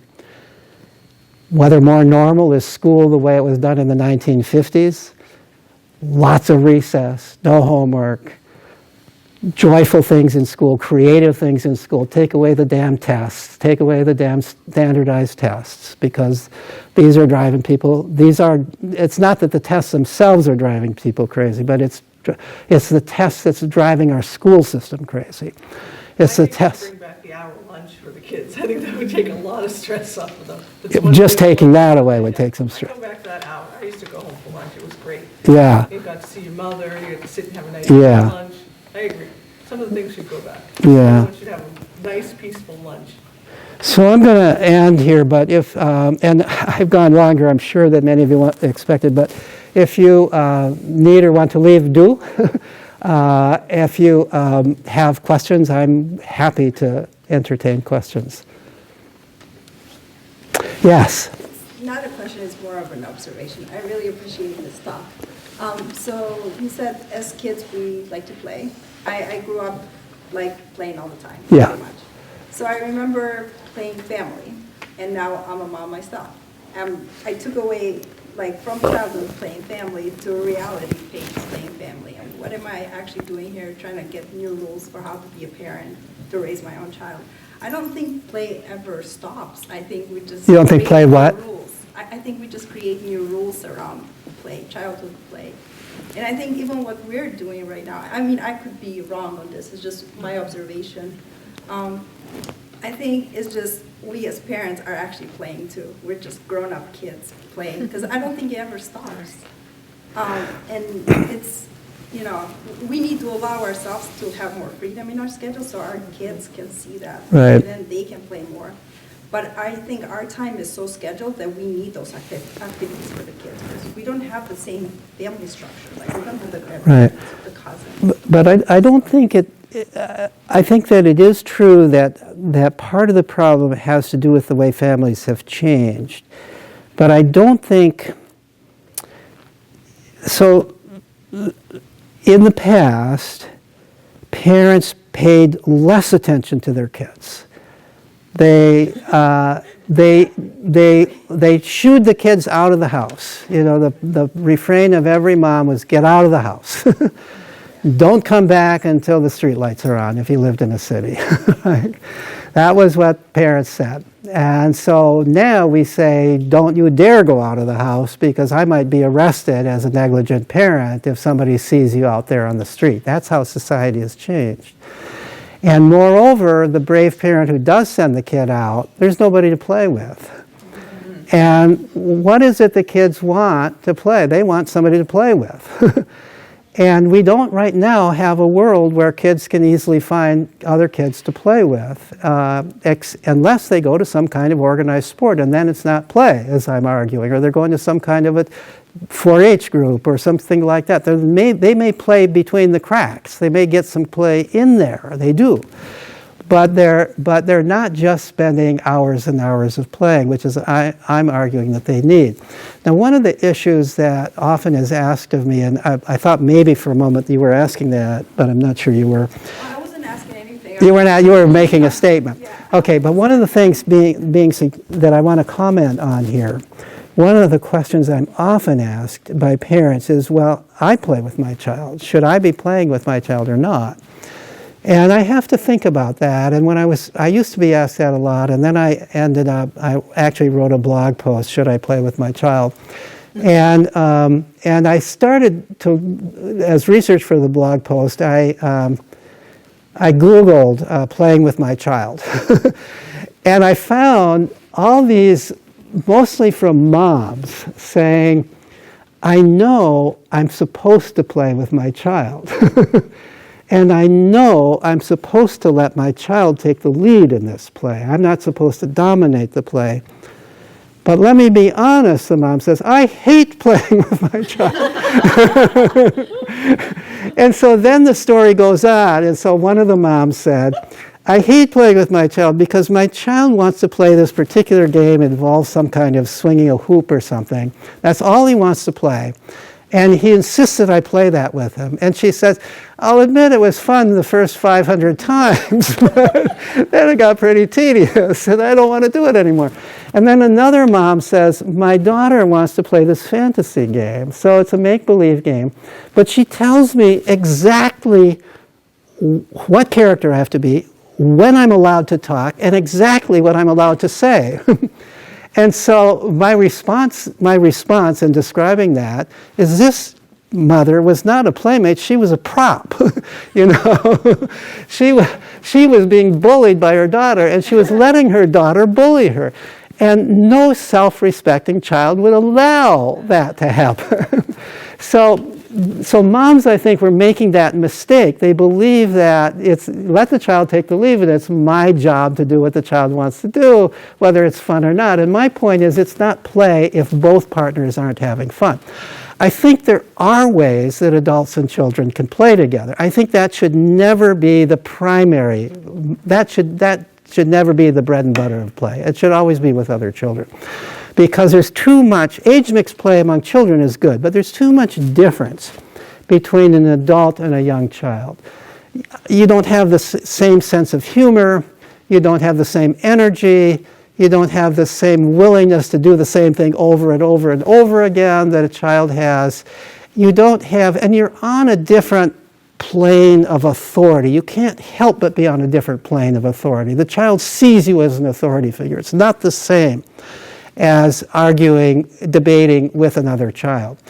That doesn't mean I'm against adult-child play, but you have to be careful about it. So one of the forms of adult-child play, by the way, I also, in that blog, I said fathers make the other mistake, the opposite mistake, typically. I'm overgeneralizing here by gender, but so a father and child are playing at Legos, and the father is so much better at Legos, and the father gets into it. And pretty soon, it's the father playing with Legos. And the kid is just either watching, or maybe the father says, now put a Lego here, you know, let me show you. No, that's not where it goes, you know. This is no longer play, right? So I remember an instance, when my son was, I don't remember exactly what age, something like 6, we belonged to Indian guides. It was supposed to be a father-son thing for father-son bonding, and so all these fathers and sons were getting together.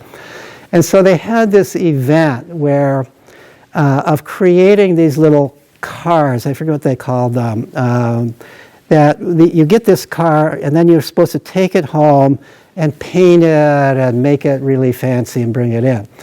I assumed that it was the child who was supposed to do this, right? And so my son at 6 years old did this. And it looked like something a 6-year-old would do. We took it in, and every other car was immaculately painted and polished and just absolutely perfect. And my poor son and me, you know, it was like when you go to a bake sale and you take your cake and there's all those other beautiful cakes there, and you just decide, I'm going to just walk home with my cake, you know, and we just kind of slunk out of there. You know, that's what fathers do. You know, they tend to take over the job, and it's no longer really the kids' play. So there are ways that parents can play with kids. So fathers and children, I used to love to play, and I still would if I had a little kid. I'm still healthy enough. You know, play rough and tumble with little kids. Toss them around, throw them up in the air, piggyback rides, lie down on the floor and lift them up with your legs and throw them over. You just have to be careful that the screams you hear are screams of joy and not of terror, right? So you have to be a little sensitive about it. But kids love it. And older teenagers like to play with little kids in the same way. And kids love it. You know, you're a monster. I'm going to catch you and eat you for breakfast. And you're chasing the child around. This is a way of playing in which the imbalance of size and ability is actually an advantage as opposed to a disadvantage. I also think that families can play family games together. I think that we always had a tradition when we had children at home. And in my own family that I grew up in, we had a tradition of game night. We would play games, family games that everybody enjoyed, and they would be games that would be easy enough such that there was some skill involved, but there was enough luck involved that anybody could win. And of course, nobody really cared that much about winning, which kept it in the realm of play. But there'd be some skill and some luck. So a big game in the family I grew up in, because remember this was the 1950s, was canasta. Everybody played canasta in those days. And canasta is a game that a 7-year-old can pretty easily master the rules and strategy of. It's not a difficult game, and yet there's some difficulty to it. There's some challenge to it. And so we played canasta as a family, you know, with the whole family, my grandmother, my mother, my stepfather, my little brothers, and me, and sometimes a friend coming in. So we had an age span playing canasta from typically 7 to 65. So that, and enjoyed it. So that's a thing. I also remember there would be occasions, but again, this shouldn't be too common, that we always used to play baseball and softball, but every once in a while, turns out there was a mom's group that played softball.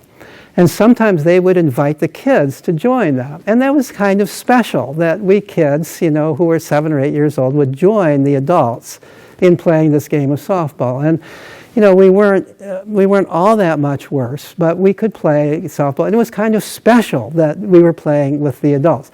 We wouldn't have wanted to do it all the time. It wouldn't have been good for us to do it all the time. But it was also a game that the adults were clearly playing. They were playing it without the kids, but they were just inviting us to join, especially when they didn't have enough to fill out all the teams. And we'd be hanging around. They invited us to play the game. So I think there are ways that adults can play with kids, but it shouldn't be the primary way. The other thing I often say about family play is it's wonderful if siblings play together.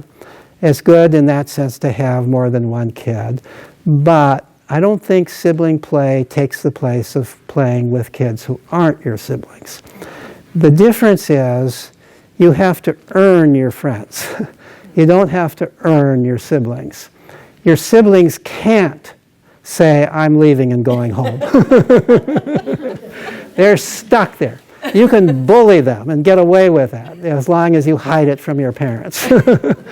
And there also is, I believe there is such a thing. I don't think it occurs in every case. I honestly don't think that it occurred in my case with my younger brothers, but my younger brothers might have a different opinion about it.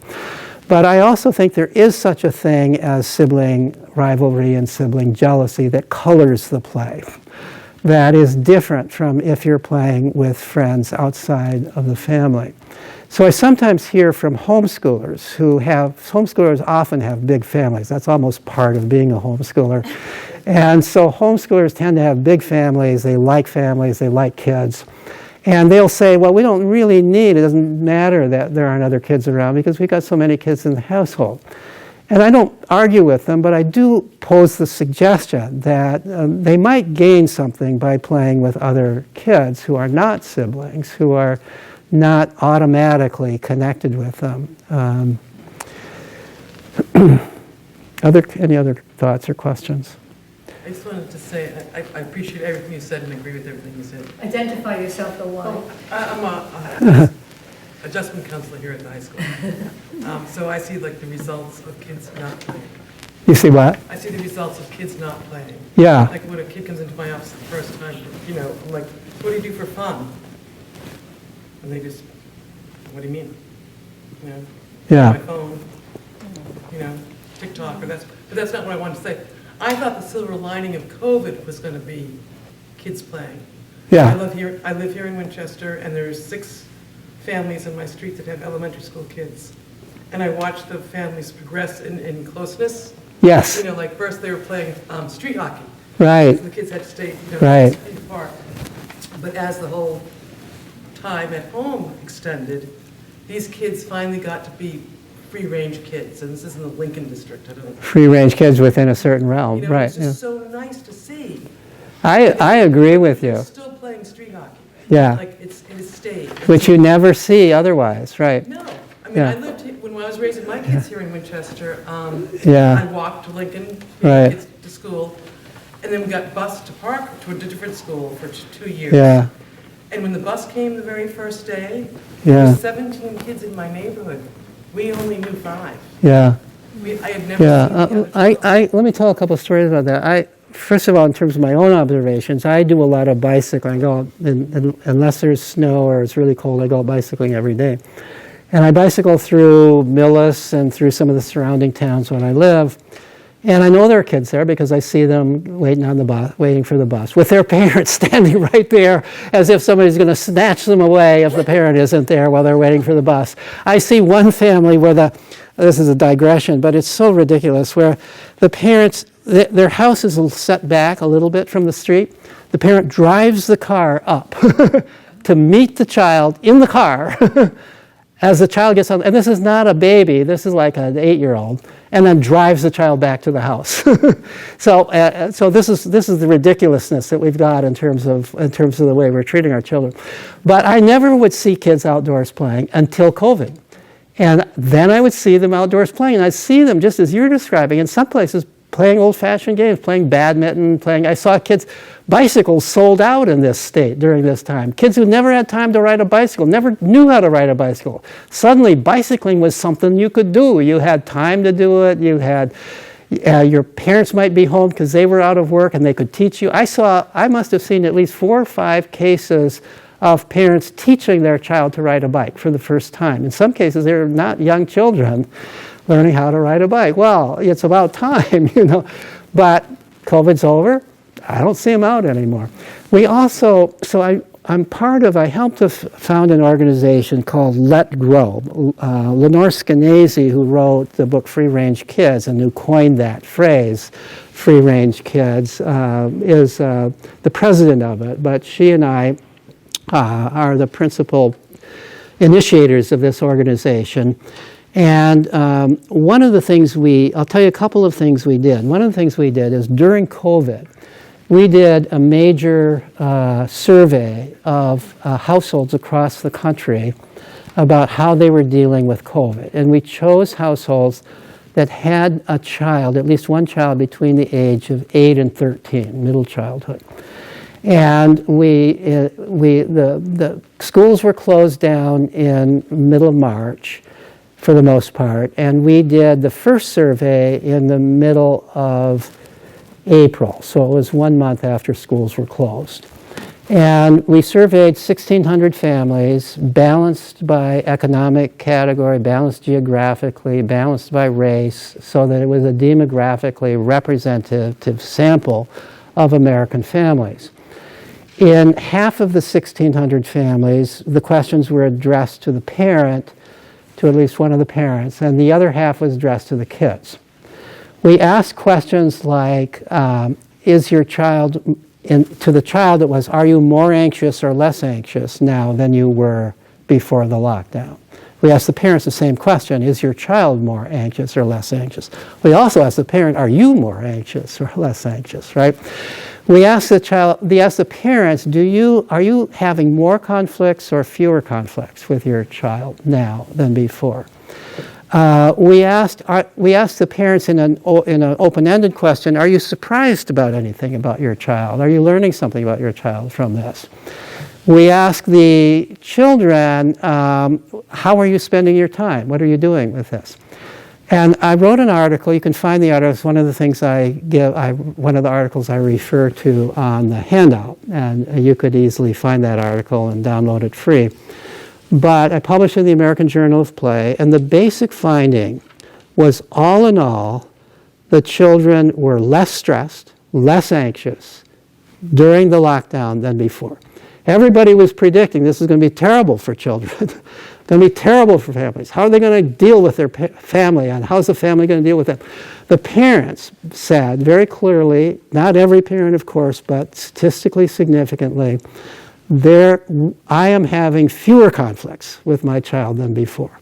That didn't surprise me, really. I expected that, because what are the conflicts usually about? School. Getting the kid up for school, doing the homework, or if not school, trucking them off to one activity or another. You got to get ready, you got to get dressed, about going to bed early enough so they can get up early enough. So parents were saying that they had fewer conflicts, and I think it's because of that.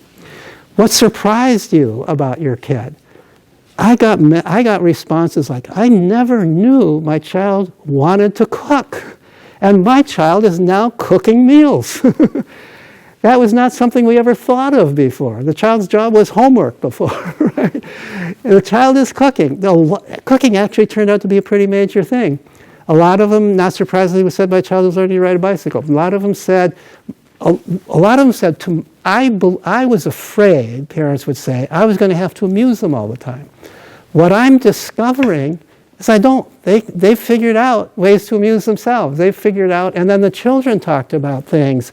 The children, one of our questions was, have you been bored? And most of the children said, I was bored, but I got over the boredom. Well, you know, boredom is a great thing. Boredom gets you to do something when nobody is trying to satisfy your boredom by keeping you busy all the time.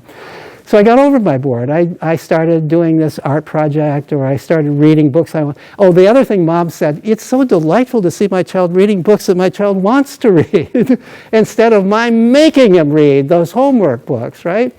So parents were delighted with this.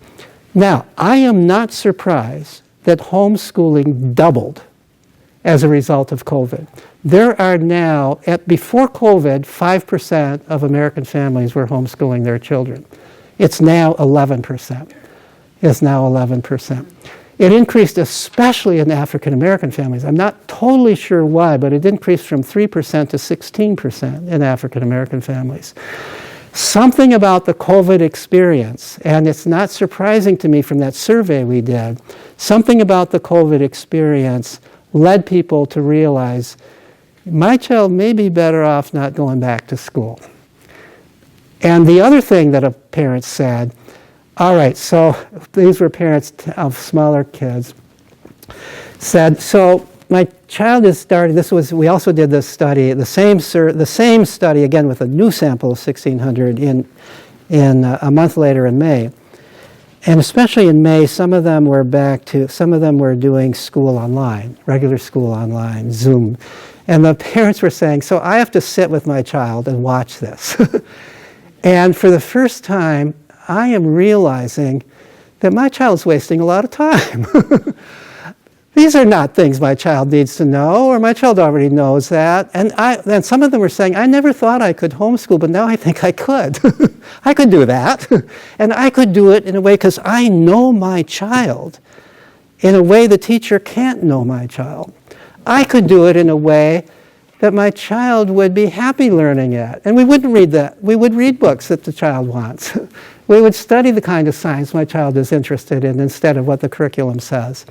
And so I think that, plus the observation that it wasn't so bad to have your kids at home, led to this great increase, huge increase in homeschooling. I first thought that most of them were probably going to go back once COVID was over, but it turns out, it looks like they're not. We talk about the diminishing number of kids in school, and part of it is there are fewer kids, but part of it is that there is a significant number of people leaving school for homeschooling, even in Massachusetts, and Massachusetts is not a big homeschooling state.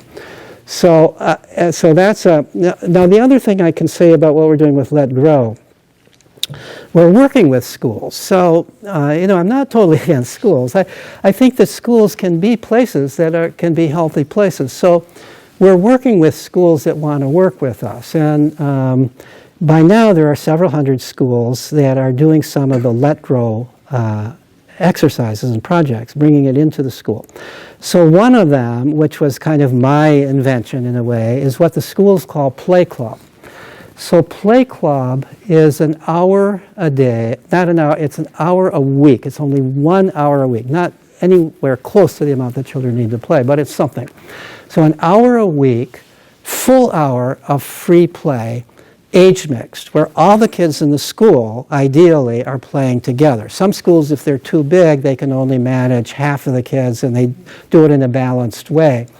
So ideally, so typically there's 100 or more kids all playing, and as much of the school as you can open up is opened up for play. The outdoor playground, the gymnasium, the art room, there's games, there's loose parts, there's hula hoops, there's balls, there's all kinds of things to play with.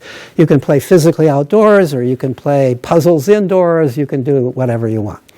And it's age mixed, so kindergarten through 5th grade typically all together, playing together. And the result of this has been remarkable.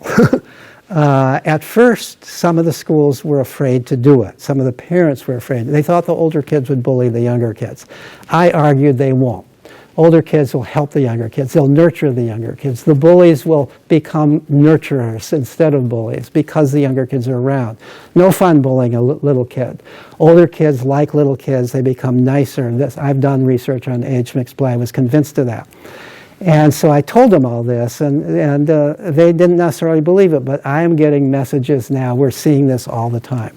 That kid that we thought would be a bully, we see him helping the little kids. We see him being much nicer to his own peers than he was before. The little kids love the older kids. There's a lot of that kind of rough and tumble play that I'm talking about. I was afraid that the teachers, because teachers were monitoring this, there was no way, at least in the initial schools, of getting around that. It had to have teachers monitor. I at first argued don't have teachers monitor because they're not going to be able to refrain from teaching. But it turns out they can refrain from teaching. So I would give them 2 analogies. One was, while you're watching Play Club, you are like a lifeguard on an ocean beach. You're there to save a life.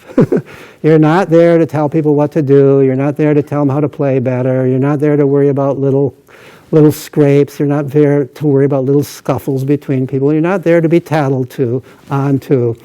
You're just there to save a life. Now that's a little bit extreme. If you see somebody destroying valuable property, you might stop that too. But that was the message. I was afraid they wouldn't be able to hold to it, but from every report and from my own observations and Lenore's observations watching Play Club, they are holding to it. And they are surprised. And one of the things I say, if you feel you need to intervene, count to 10 first and see if you still need to intervene. So, and they're doing that, and they stop. The other analogy I gave to them, and we're starting to go with this a little more, is imagine that you are a naturalist observing this interesting creature in the wild, and you're trying to understand this species of animal. And if you're a naturalist observing animals in the wild, you can't interfere with what they're doing. You have to watch and see what they do. But watch curiously and make notes. And now we're collecting notes. But watch from a distance. Be like a fly on the wall. Don't make it obvious that you're watching. Don't make it obvious that you're making notes. Make the notes afterwards, but keep it in your head.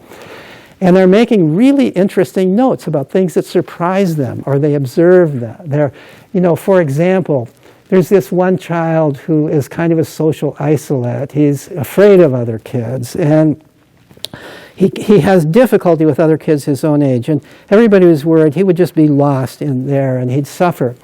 Well, so somebody notes that, so this is an older kid, this is a kid about 10 or 11 years old, and they see he's playing with the little kids. And he's really playing with the little kids. The little kids are happy to have him play with them, and he's having fun.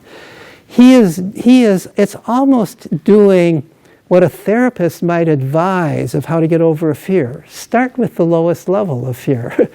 There's very little fear of the little kids, so start with that. I've seen in another setting, I've seen kids work up that way. At the Sudbury Valley School, I saw a child who came to school because he'd been taunted and bullied, and he was kind of, in some senses, regarded as weird in school. He was afraid of kids his own age.